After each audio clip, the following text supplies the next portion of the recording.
ඔයා අලුතෙන් ගයක් හදනවද? එහෙම නැත්නම් පරණ ගයක් මොඩිෆයි කරනවද? අද වීඩියෝ එක ඔයාට ගොඩක් වැදගත් වෙයි. එහෙනම් අද අපි කතා කරමු ඔයාගේ ගෙදරට නව ජීවයක් දෙන පේන්ට් එක ගැන. ගොඩක් අය පේන්ට් එක තෝරද්දී කලර් පැලට් එක දිහා බලලා පේන්ට් එක තෝරනවා.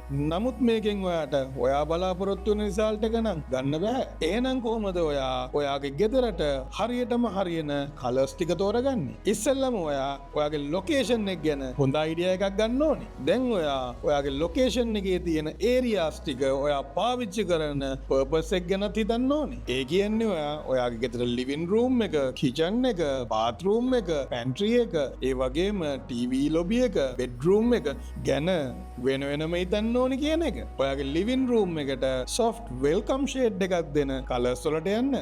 ඒ වගේම බෙඩ්රූම් එකට calm peaceful කලර්ස් නම් හොඳයි. කිචන් එක කියන්නේ හැමතිස්සෙම brightness එක වගේම cleanness එක පේන්න ඕනි තැන.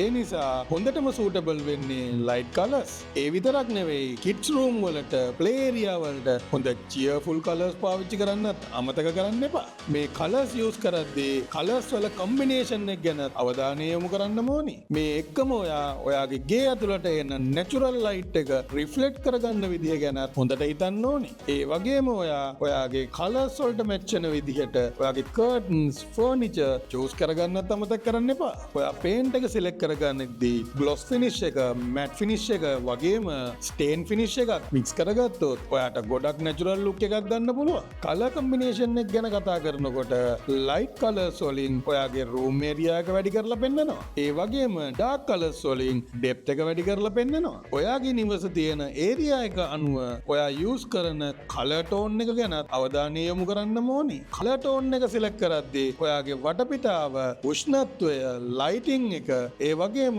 ඔයාගේ lifestyle එකත් ගොඩක් වැදගත් වෙනවා. ඒ වගේම ඔයා use කරන brand එක හොඳ brand එකක් නම් ඒකෙන් long lasting protection එකක් වගේම fade free look එකක් ලැබෙනවා. ඔයත් ඔයාගේ හරිම paint එක තෝරලා හරිම විදිහට combination එක කරලා ඔයාගේ ගෙදරට ජීවය දෙන්න. මොකද paint එක කියන්නේ ඔයාගේ ගෙදර feelings reflect කරන main point එක.